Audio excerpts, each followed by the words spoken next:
Assalamualaikum warahmatullahi wabarakatuh. Perkenalkan, nama saya Davardian Fat dari kelas 10 MIPA 1, anggota dari PMR Wira SMA Negeri Menteng. Pada kesempatan kali ini saya akan menjelaskan tentang materi kesja, yaitu tentang HIV dan AIDS.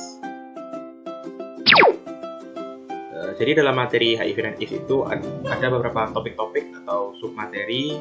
Yang pertama adalah apa itu HIV dan AIDS. Kemudian yang kedua adalah bagaimana ciri pengidap HIV dan AIDS. Kemudian yang ketiga adalah bagaimana cara penularan HIV dan AIDS. Yang keempat adalah bagaimana cara mencegah dan melindungi dari pengidap AIDS. Dan yang kelima dan yang terakhir adalah bagaimana perlakuan kita terhadap penderita AIDS dan yang setelahnya. Baik, kalau begitu saya akan memulai dari materi yang pertama, yaitu tentang apa sih HIV dan AIDS itu. Mungkin teman-teman semua sudah ada yang pernah dengar atau pernah tahu tentang HIV dan AIDS. Saya akan mulai membahas dari AIDS terlebih dahulu. Jadi AIDS merupakan singkatan dari Acquired Immune Deficiency Syndrome. Jika diterjemahkan dalam bahasa Indonesia, itu juga dapat diartikan sebagai kumpulan gejala penurunan kekebalan tubuh sehingga tubuh menjadi rentan terhadap penyakit lain yang mematikan. Nah, penyakit AIDS ini itu disebabkan oleh suatu virus yang bernama virus HIV. HIV sendiri itu merupakan singkatan dari Human Immunodeficiency Virus. Human adalah artinya merupakan manusia, immunodeficiency artinya adalah suatu penurunan sistem kekebalan tubuh, dan virus artinya adalah virus. Jadi dapat disimpulkan bahwa HIV itu merupakan suatu virus yang menyebabkan terjadinya penurunan sistem kekebalan tubuh pada manusia. Berikut ini adalah fase perkembangan dari virus HIV. Yang pertama adalah virus HIV akan menyerang sel limfosit T4 atau CD4T. Jadi di sini sel limfosit T4 atau CD4 berperan sebagai sistem kekebalan tubuh manusia. Jadi yang menyebabkan manusia itu tidak mudah sekali terserang penyakit-penyakit. Kemudian untuk fase yang selanjutnya adalah sel limfosit akan menjadi tempat perkembangbiakan virus HIV, dan lama-kelamaan sel limfosit tersebut akan hancur dan virus HIV akan menyerang sel-sel lain yang sehat. Lama-kelamaan dengan semakin banyaknya sel limfosit T4 yang rusak, maka kekebalan tubuh juga akan menjadi semakin rusak dan sangat lemah. Kemudian apabila kekebalan tubuh itu rusak dan menjadi sangat lemah, berbagai penyakit akan menyerang tubuh dan kondisi tubuh juga akan menjadi semakin lemah. Berikut ini ada sedikit ilustrasi tentang bagaimana perkembangan virus HIV. Ya, bisa dilihat pada gambar ini, CD4 atau sel limfosit T4 itu berperan sebagai sistem kekebalan tubuh manusia yang melindungi dari penyakit-penyakit seperti batuk, diare, dan lain-lain. Nah, virus HIV ini sendiri akan menyerang sel limfosit T4 dan membuat sistem kekebalan tubuh menjadi lemah dan rentan untuk terserang penyakit-penyakit seperti diare, batuk, dan lain-lain. Baik, sekarang kita masuk ke submateri yang kedua, yaitu gimana sih ciri seorang pengidap HIV/AIDS itu. Jadi dalam AIDS itu sendiri dibagi menjadi 4 tahap atau stadium. Yang pertama adalah HIV stadium 1 atau inkubasi. Jadi pada stadium ini kondisi tubuh penderita biasanya masih sangat normal dan terlihat sangat-sangat sehat. Namun perlu diketahui bahwa pada tahap ini virus sudah mulai menginfeksi tubuh dan dapat menularkan virus HIV kepada orang lain.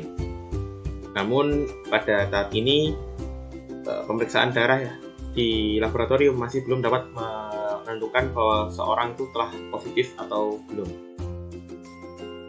Pada tahap ini juga kadang mulai ditemukan adanya pembengkakan pada kelenjar getah bening.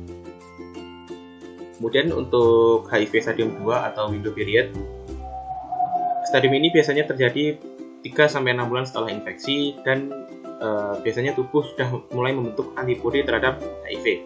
Oleh karena itu, pemeriksaan lab akan dapat menunjukkan atau menentukan seorang ini telah positif HIV atau belum.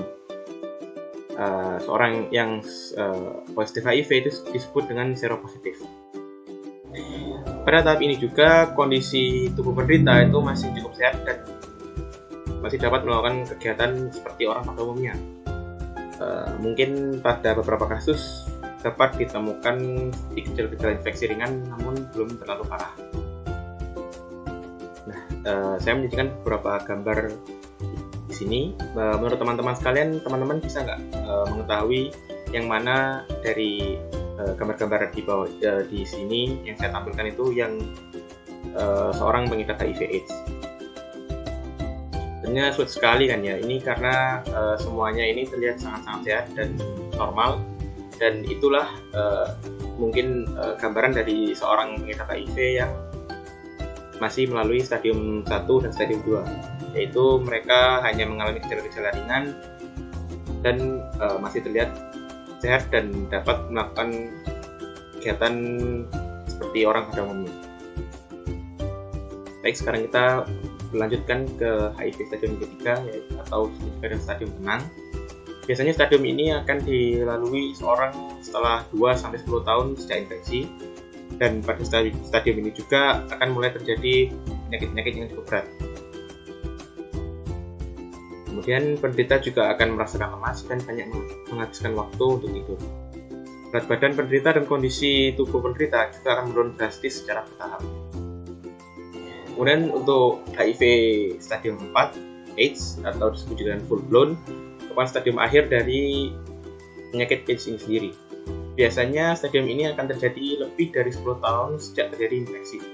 Kemudian pada stadium ini juga akan mulai terjadi infeksi-infeksi oportunistik, dan biasanya akan ditemukan pembengkakan kelenjar limfa di seluruh tubuh.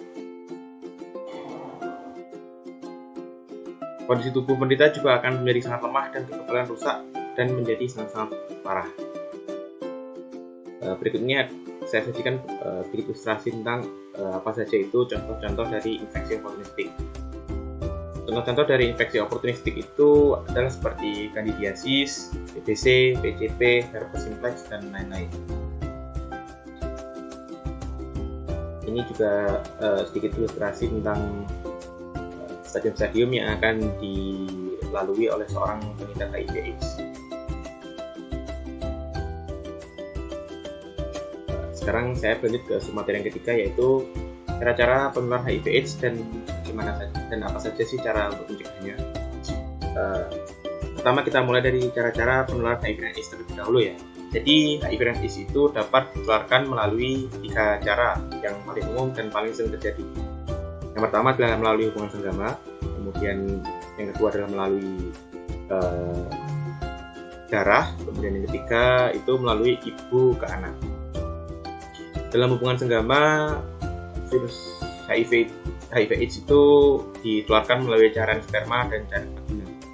Kemudian untuk darah itu ada 2 cara yang paling umum. Yang pertama adalah melalui transfusi darah. Kemudian yang kedua melalui jarum suntik. Kemudian yang ketiga adalah melalui ibu ke anak.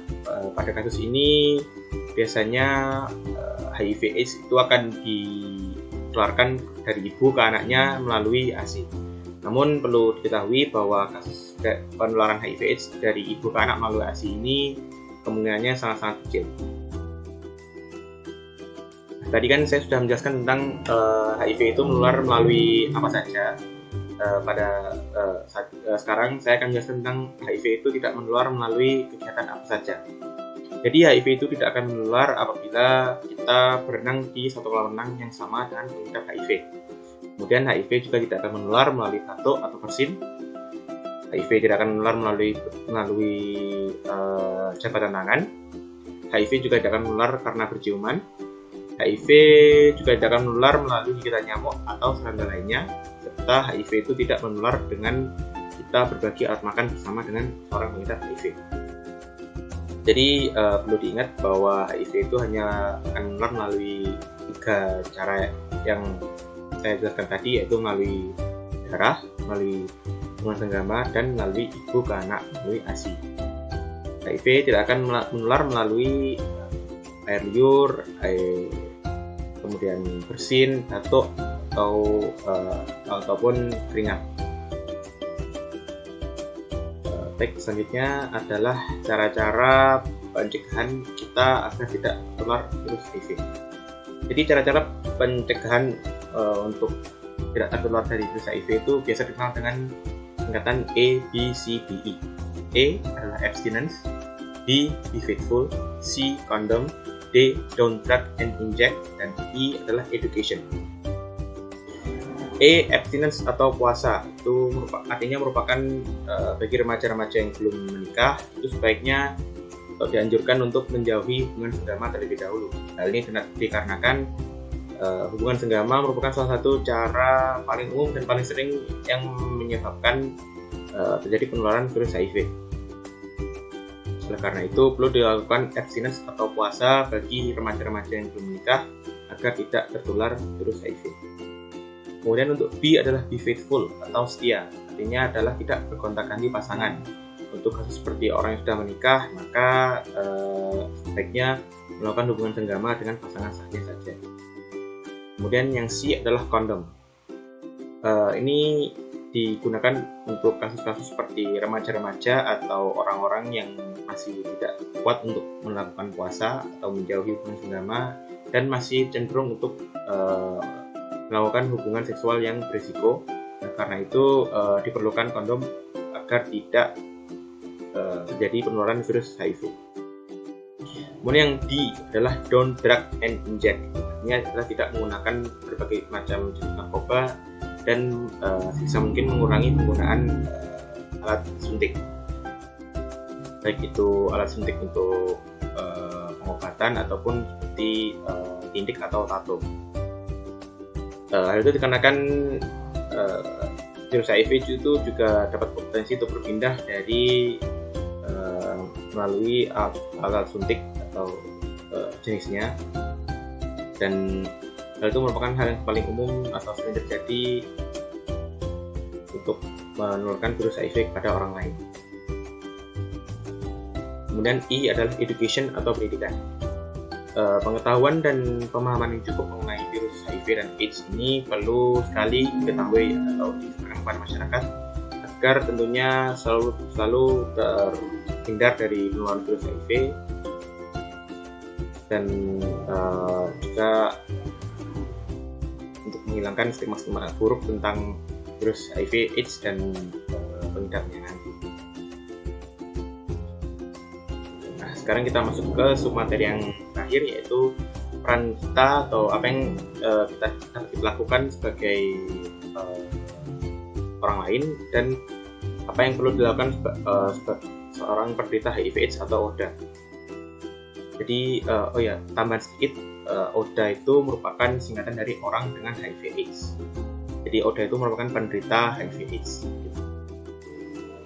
Jadi hal yang dapat dilakukan sebagai orang lain untuk mendukung seorang penderita HIV/AIDS itu yaitu memastikan mereka itu mendapat kehidupan yang layak dan normal. Artinya kita tidak perlu terlalu menjauhi mereka, namun kita juga masih perlu untuk berwaspada agar tidak tertular virus HIV. Namun kita juga tidak perlu terlalu menjauhi mereka dan memperlakukan mereka seperti orang pada umumnya. Dan itu kita juga dapat ikut memberikan dukungan moral dan bantuan langsung, serta memberikan informasi dan penyuluhan terkait pencegahan dan penanganan AIDS. Kemudian untuk seorang ODA atau penderita HIV sendiri, yang dapat dilakukan adalah melakukan pengobatan dengan HAART atau antiretroviral. Perlu digarisbawahi bahwa HAART atau antiretroviral di sini itu merupakan sebuah obat untuk mengobati virus HIV/AIDS. Ini hanya untuk meringankan atau meredakan gejala-gejala yang akan dirasakan oleh seorang penderita HIV/AIDS tersebut. Karena sampai saat ini masih belum ditemukan satu obat yang dapat benar-benar menyembuhkan HIV/AIDS selain dari sistem kekebalan tubuh seorang penderita itu sendiri. Kemudian hal yang dapat dilakukan seorang ODA lainnya adalah melakukan cek darah dan kesehatan secara teratur serta melakukan pola hidup sehat baik secara jasmani maupun rohani. Nah, ini adalah sedikit ilustrasi tentang apa saja peran kita sebagai pemuda dalam masalah HIV/AIDS ini. Sebagai pemuda kita juga dapat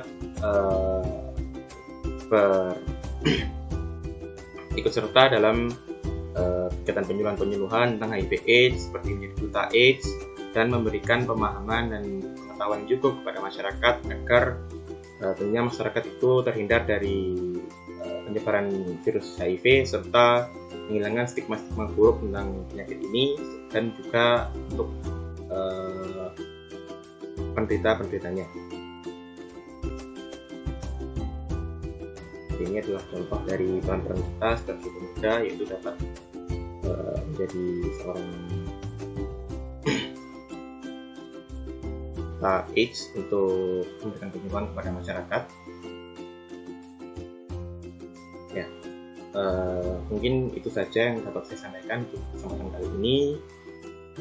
Kurang lebihnya mohon maaf. Terima kasih. Wassalamualaikum warahmatullahi wabarakatuh.